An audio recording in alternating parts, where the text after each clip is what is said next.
Is the full release of Pragmata actually as well optimized as the demo seemed? Well, the demo took place mostly in closed-in environments, similar to what you're seeing here, where even an RTX 3060 at 1080p at the quality preset, which is the max preset and does include some ray tracing, although the ray tracing in this game is kind of low quality, a little bit grainy looking, is still averaging over 70 FPS. Great. Now, the demo didn't get into larger open areas, which you're seeing me transition to here. So as we come out of this hallway, we're in a larger, more open area, and you can see that the frame rate is dipping. The FPS number on the far left is the current frame rate, the middle is the average for this benchmark run, and the one on the right is the 1% lows. We can see here that the frame rate is dipping into the 50s, but that's still pretty fine. So in other words, you can play at the maximum preset on an RTX 3060, which is aging here at 1080p, native TAA, native resolution, and I averaged 66 FPS by the end of the benchmark run, but those more open environments dipped to around 50, but the closed-in areas were actually in the mid-70s. So I would say the game is well optimized, but if you based it completely off of the demo that released a while back, there will be sections of this game that do perform lower than the demo, but still are fairly performant. Now, another question people generally have is it a stuttery mess? Because some games are, some games aren't. Let me show you my first benchmark pass on my RTX 5060 Ti. So as I come around this pathway, so how should I put it? So when I'm in this closed-in area, you know, frame time graph is completely smooth. So if we're judging stutters, look at the frame time graph. Frame time graph is completely smooth, and general gameplay, it's completely smooth. But as I turned that corner right there, did you guys see it? There's a little bit of a spike. Now this is the game transitioning into a new area. So the game can have some minor frame time spikes as you transition into a new area. By the way, when I ran through this area again, that didn't happen. So it was really just the first time you transition into a new zone, there could be a momentary spike. Other than that, the frame time graphs are pretty smooth, so I would say this game is not a game with stutter issues, although you can occasionally trigger one with like a transition into a new zone for the first time or something like that. But by no means would I call this a stuttery game. For most of gameplay, the frame time graph is buttery smooth, which is nice. Although if you're on an 8GB GPU with certain graphic settings enabled like ray tracing, then it will be smooth for a while, and then you'll get performance to tank and get some stutters, so I'll just say that 8GB GPUs do need to be mindful of the graphic settings. Now, speaking of the graphic settings, the presets in this game are named things like quality, balanced, and performance.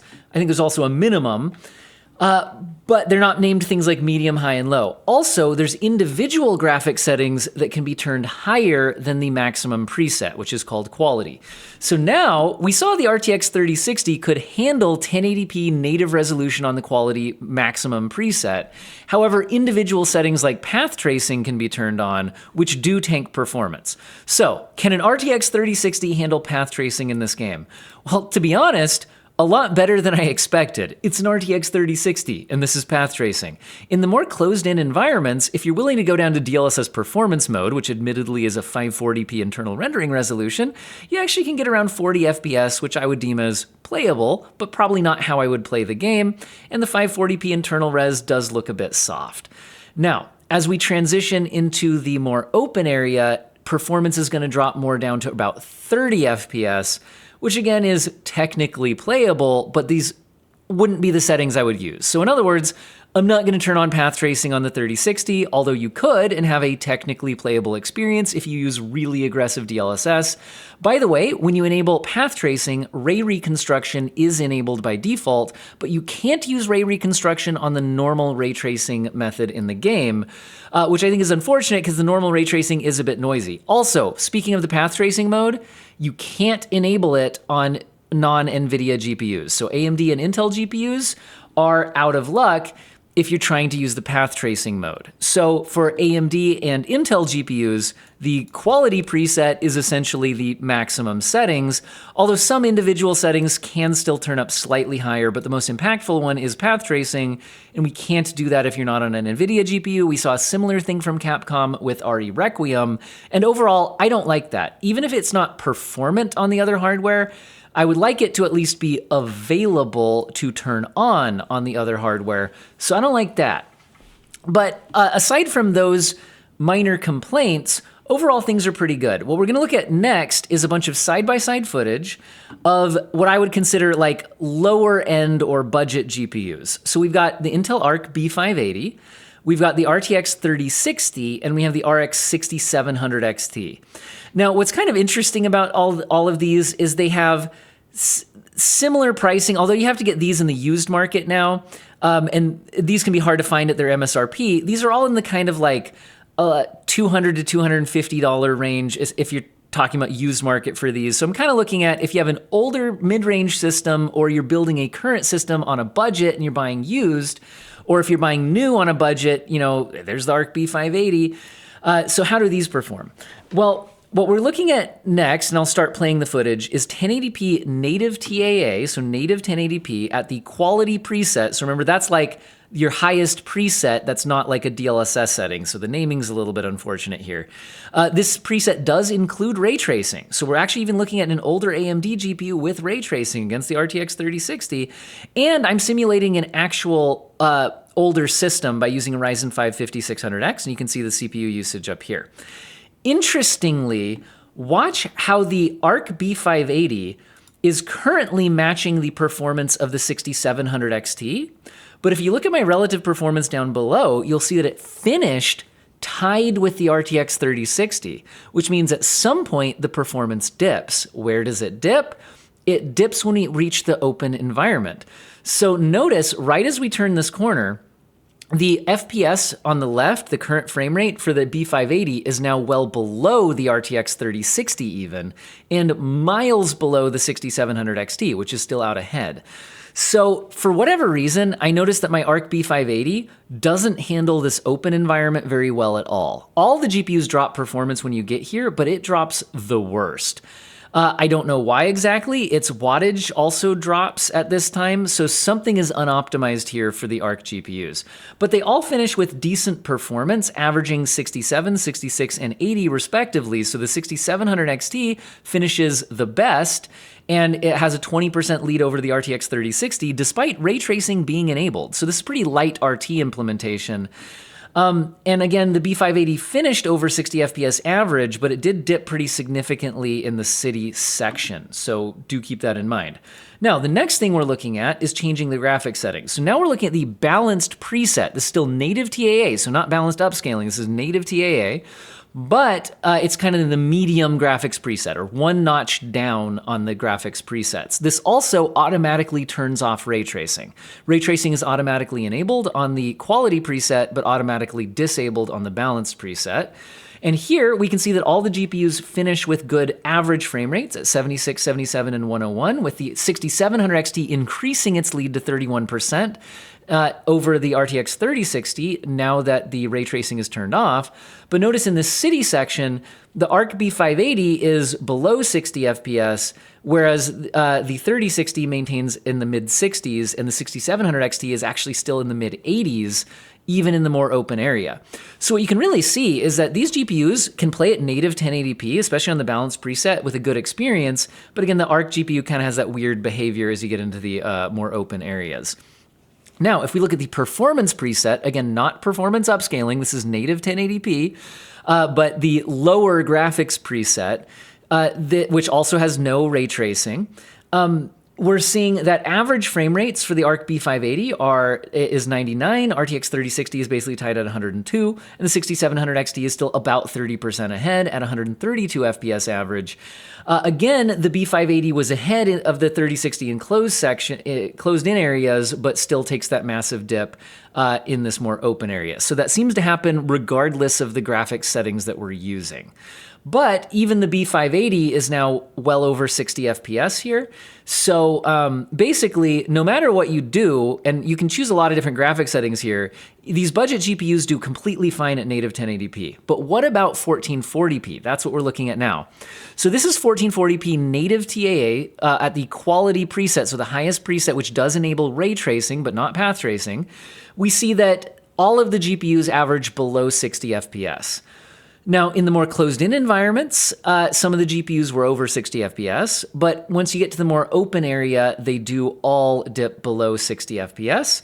Although the 6700 XT puts up the best fight, even with ray tracing enabled, staying 22% ahead of the RTX 3060 and averaging 56 FPS, although you do see it dip into the 40s in this more open environment.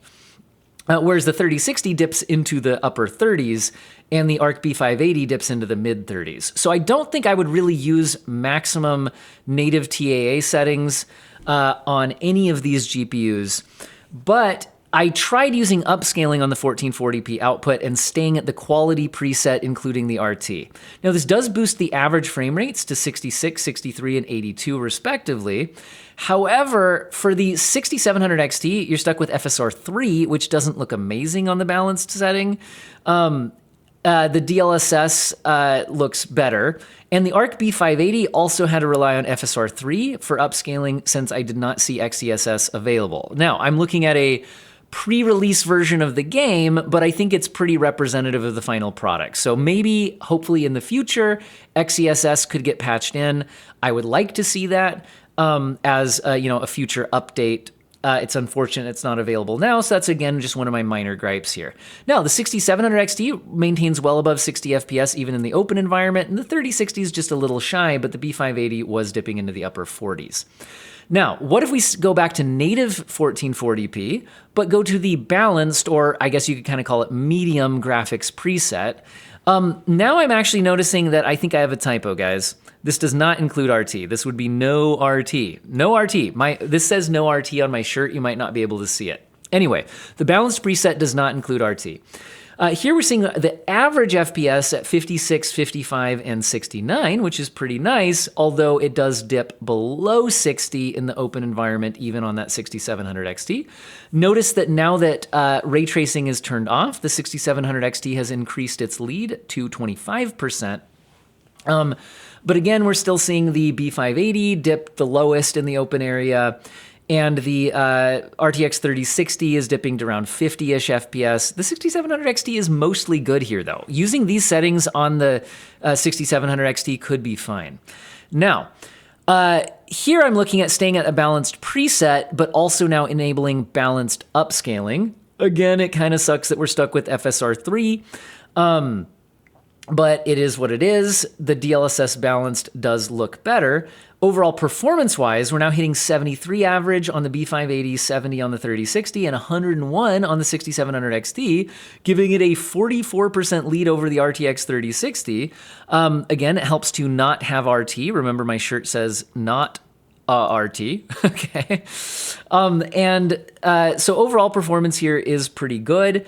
The 6700 XTs, even in the mid 80s in the city area, but again, just the FSR 3 upscale looks a little crunchy, a little bit not amazing. Now, that being said, we could turn down graphics settings and go back to native resolution. So that's what we're looking at again. So this is native TAA performance mode preset. So this is no upscaling, but this is like the low graphics preset. If you want to think about it like that, they just call it performance. And now the B580 is averaging 72, the 3060 is averaging 71, and the 6700 XT is averaging 96, putting it 35% ahead of the RTX 3060. And we're not relying on upscaling here, so they are producing the same image quality. Overall, when we get into the city area and we look at frame rates, the B580 is dipping below 60, but it's still in the mid-50s. The RTX 3060 is actually hanging out in the mid-60s, and the 6700 XT is hanging out in like the mid to upper 80s, even in the more open area. So overall, this would be very playable at native 1440p as long as you're on this lowest graphics preset. I did also try enabling the balanced upscaling now on the low preset. By the way, I said lowest preset, but I think there's a minimum preset that's below performance. But anyway, on what I'll call the low preset, performance preset, if we do kick on FSR 3 and DLSS at the balanced mode, so now we're upscaling, average frame rates are now 91 for the B580, 87 for the RTX 3060, and 96 for the 6700 XT. Now, the 6700 XT is only 10% ahead of the 3060 now. Why is that happening? I think it's getting CPU limited. So you can see that the GPU is not reaching its full percentage usage on the 6700 XT here. So I think it's just kind of getting held back by the 5600X based system. It could be cache limited or memory limited, but something else in the system I think is holding it back a little bit from reaching any higher frame rates. It's already pretty high frame rates there. So what is my overall thoughts on trying to play Pragmata on like a lower end system or a budget system like we were seeing here? Overall, pretty good. As you can see behind me here, again, showing off the path tracing mode. This is, by the way, 1440p path tracing. So if you try to do the RTX 3060 at 1440p path tracing, even using DLSS performance, it's not a good experience. We're like 20 FPS in the city. But so my point here is, as long as you're not trying to push into the path tracing mode, budget GPUs do absolutely fine. And the Ryzen 5 5600X does absolutely fine. So overall, this game does well on more budget-oriented systems, as far as I can tell. There are the open areas where performance is a bit lower, and like I said, the Intel GPU seems to have a weirdly low performance in the city environment. So that is how this performs on other on kind of budget systems. I would say it's overall a pretty well-optimized game. Now, I would like to now start showing you performance on a more mid-range system like a 9060 XT, 5060 Ti, 9070 XT, 5070 Ti, maybe even a 5090. However, there's weird review embargoes around this game, and I don't want to accidentally violate it.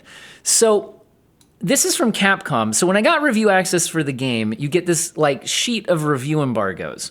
And it says, please also note that the total length of captured gameplay used in reviews should be 10 minutes or less.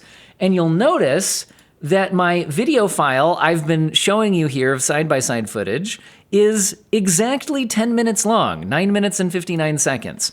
So I have stayed within that limitation for today's review, just in case this would cause me problems. Now, it's saying used in reviews, and I'm really doing more of a performance comparison.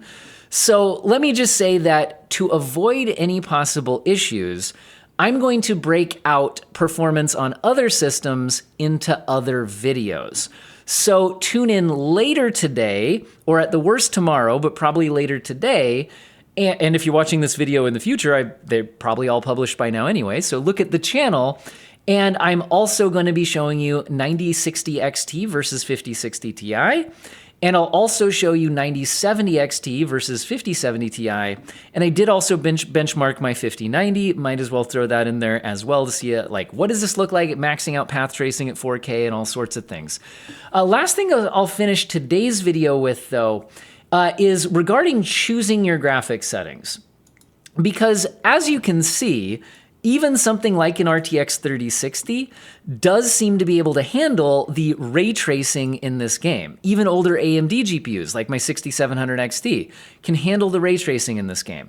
But I will say the ray tracing does look a little bit noisy, especially like if you look right here. Look at this area on the screen once I put it back into motion, because you notice this mostly when it's in motion. You'll notice it just a little bit messy looking there. You can kind of see as his hand moves and things too. This is where I wish you could try turning on ray reconstruction on the non-path tracing mode. It would have a performance cost, but again, look at a lot of the noise on the floor here, right? A lot of that goes away when you turn ray tracing off. So with that in mind, I would say that turning ray tracing off has its disadvantages because there's a lot of reflective surfaces in the game, and the ray tracing does get you more reflections on things. And in many scenes, it doesn't look particularly noisy. But there are definitely scenes where the RT does look noisy, where you might want to consider trying turning RT off, or just going down to the balanced preset, which automatically turns RT off. But if you just use the quality preset with RT off, you might play on that for a while and then turn it on, play on that for a while. If you're the kind of person who is bothered by visual noise, you might prefer RT off in this game. But if you're somebody who's not too bothered by the noise and appreciates the increased reflections, this could be just a personal preference thing. Then there's the option of, if you're on a higher end GPU, doing the path tracing like I showed you. But like I said, if you're on something like an RTX 3060 level GPU, path tracing's out of the question. Also, well, I mean, for high performance, I guess it's not completely out of the question. Playable-ish frame rates if you want to use a lot of upscaling. But notice I'm not getting that noise here. Also, the glass and things get a lot more reflections on them. The path tracing mode in this game looks pretty good, guys. But you do need the hardware that can do it, and I also don't like that it's vendor locked to NVIDIA only. So my main thoughts on choosing your graphics settings is if you're on an 8GB GPU, probably stick to the balanced preset. If you have more than 8GB, try the quality preset with RT on, also try turning it off. See which one you prefer and if you're bothered by the visual noise. And if you have a higher end GPU with more than 8GB of VRAM, might try out the path tracing mode and see if it's worth it to you for the performance hit. You do gain a lot to the visuals using that mode. All right, I think I'm done. You guys stay tuned for the follow-up videos to make sure I'm not accidentally violating this portion of the review embargo. And I hope all of you have an excellent day.